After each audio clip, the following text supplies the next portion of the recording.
नमस्कार, मैं हूं Iqbal Parvez. India news desk में आपका स्वागत है। साथियों, बेशर्म नेता जो हमारी ख़ास पेशकश है, उसकी कड़ी में आज हैं हमारे देश के प्रधानमंत्री नरेंद्र मोदी। हम सब जानते हैं कि ये कितने बड़े झूठे हैं, कितने बड़े जुमलेबाज हैं और जो कुछ भी देश में बुरा होता है उसकी जिम्मेदारी ये पिछली सरकारों पर डाल देते हैं और अपना पल्ला झाड़ लेते हैं। अंधभक्त भी आँख बंद करके इन पर विश्वास कर लेते हैं। अब सवाल सबसे बड़ा ये है कि पिछली सरकारें अगर सही नहीं कर रही थीं, तभी तो नरेंद्र मोदी को प्रधानमंत्री बनाया गया था। तभी तो भारतीय जनता पार्टी को एक बार नहीं बल्कि दो दो बार बहुमत दिया गया और देश की सत्ता सौंपी गई। फिर भी देश का क्या कुछ भला हुआ है? जी नहीं, क्योंकि सब कुछ जुमलेबाजी पर टिका था, सब कुछ झूठ पर टिका था, सब कुछ नफरतबाजी पर टिका था।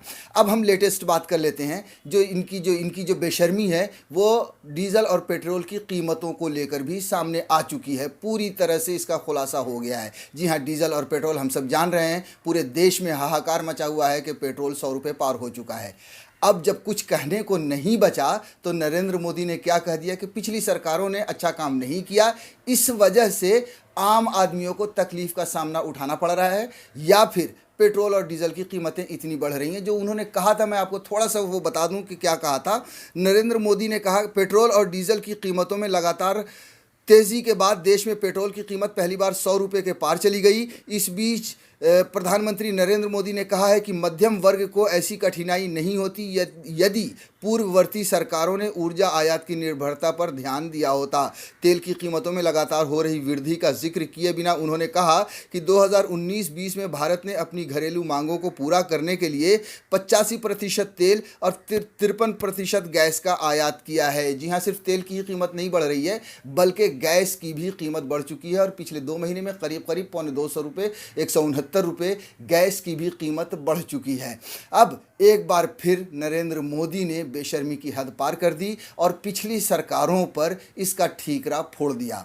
साथियों, वैसे सिर्फ नरेंद्र मोदी ही नहीं बल्कि पूरी भारतीय जनता पार्टी कहें या फिर पूरे अंधभक्त कहें, पिछली सरकारों को ही अपनी सारी नाकामी का सेहरा बांधे देते हैं, मगर ये नहीं बताते कि आखिर डीजल पेट्रोल की कीमत क्यों बढ़ रही है। जी हाँ, डीजल पेट्रोल की कीमत इसलिए बढ़ रही है क्योंकि भारतीय जनता पार्टी ने टैक्स उतना वसूलना बढ़ा दिया है। जी हाँ, जितना अगर आप आंकड़ा देखें, और ये सारे जो आंकड़े जो मैं अभी आपको देने जा रहा हूँ, ये मेरा खुद का बनाया हुआ आंकड़ा नहीं है, ये पब्लिक डोमेन में मौजूद है, आप गूगल पर जाकर सर्च कर सकते हैं। सबसे पहली बात ये है कि डीजल और पेट्रोल पर जो टैक्स बढ़ाया है, आपको बता दूं कि डीजल पर करीब 8 गुना टैक्स बढ़ा दिए गए हैं। जी हाँ, मनमोहन सिंह की जब सरकार थी तो डीजल पर 3.5 रुपये टैक्स पर लीटर वसूले जाते थे। अब नरेंद्र मोदी की जो सरकार है वो करीब 32 रुपये लीटर टैक्स वसूल रही है, यानी कि 8 गुना टैक्स बढ़ा दिया गया है। उसके अलावा पेट्रोल पर 3.5 गुना टैक्स बढ़ा दिए गए हैं। जी हाँ, जो 9 रुपये यूपीए की सरकार, मनमोहन सिंह की सरकार जो 9 रुपये पर लीटर टैक्स वसूल रही थी, वो भारतीय जनता पार्टी नरेंद्र मोदी की सरकार 33 रुपये टैक्स वसूल रही है। जाहिर सी बात है कि इतना ज़्यादा जब टैक्स का भार बढ़ेगा तो कीमतें बढ़ेंगी। हालांकि जो कच्चे तेल की कीमत है वो यूपीए के सरकार में जो थी कीमत उससे बहुत कम हो गई है, फिर भी पेट्रोल 100 रुपये पार पहुंच चुका है। और तो और जब ये पिछली सरकारों को जो जिम्मेदार ठहरा रहे हैं, इंफ्रास्ट्रक्चर को जो जिम्मेदार ठहरा रहे हैं, उस पर भी मैं आपको एक बात क्लियर कर देना चाहता हूं कि यूपीए की सरकार में जितना प्रोडक्शन देश में तेल का होता था उससे 1% प्रोडक्शन कम हो गया है मोदी सरकार में। सोचिए, जो उन्होंने स्ट्रक्चर बनाया है यूपीए ने या पिछली सरकारों ने जो स्ट्रक्चर बनाया है तेल के प्रोडक्शन का, तेल बनाने का, तेल को रिफाइन करने का, उसमें मोदी सरकार ने 1% गिरा दिया है। मतलब उतना प्रोडक्शन भी नहीं दे पा रही है।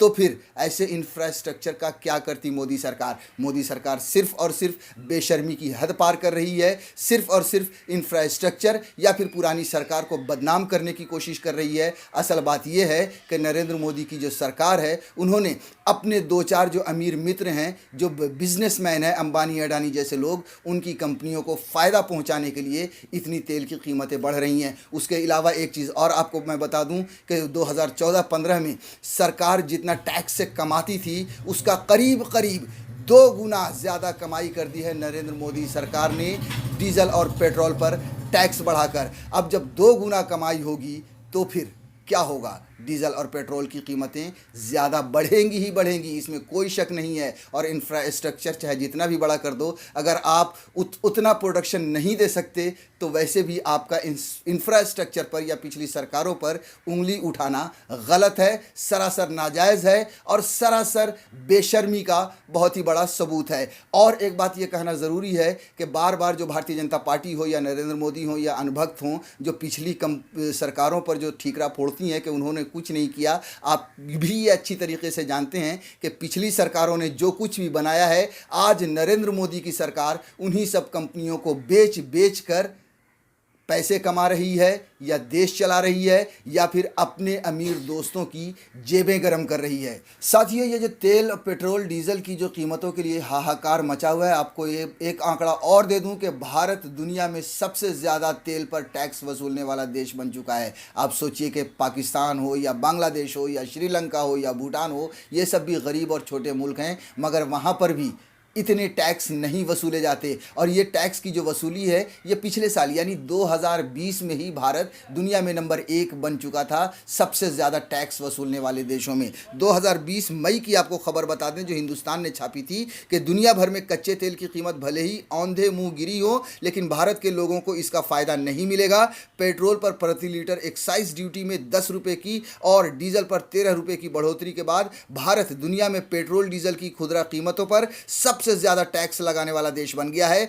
अब पंप मिलने वाले पेट्रोल डीजल पर ट्रैक्टर पर टैक्स बढ़कर 69% हो गया है, जो दुनिया में सबसे ज़्यादा है। साथियों, भारतीय जनता पार्टी हो, नरेंद्र मोदी हो या अंधभक्त हो जो पिछली सरकारों को जो जिम्मेदार ठहराते हैं, मैं आपको एक और आंकड़ा दे देता हूं जिसमें तुलना हो जाएगी कि नरेंद्र मोदी की सरकार में और मनमोहन सिंह की सरकार में क्या फ़र्क था तेल की कीमतों को लेकर। अप्रैल 2014 में मनमोहन सरकार में क्रूड ऑयल $108 प्रति बैरल था, तब पेट्रोल 71 रुपये 51 पैसे प्रति लीटर और डीजल 57 रुपये 28 पैसे प्रति लीटर था। आज फरवरी 2021 में मोदी सरकार में क्रूड ऑयल की कीमत $61 प्रति बैरल है, यानी कि सोचिए कि करीब $47 प्रति बैरल तेल की, क्रूड ऑयल की यानी कच्चे तेल की कीमत कम हो चुकी है। फिर भी आज तेल की कीमत, डीजल पेट्रोल की कीमत 90 और 100 रुपये पहुँच रही है। यह है तुलना मनमोहन सिंह की सरकार में और नरेंद्र मोदी की सरकार में। साथियों, एक बार फिर यह साबित हो गया है कि प्रधानमंत्री नरेंद्र मोदी सिर्फ झूठ बोलते हैं, सिर्फ जुमला देते हैं और पिछली सरकारों को जिम्मेदार ठहराते हैं। इनकी बेशर्मी की कोई इंतहा नहीं।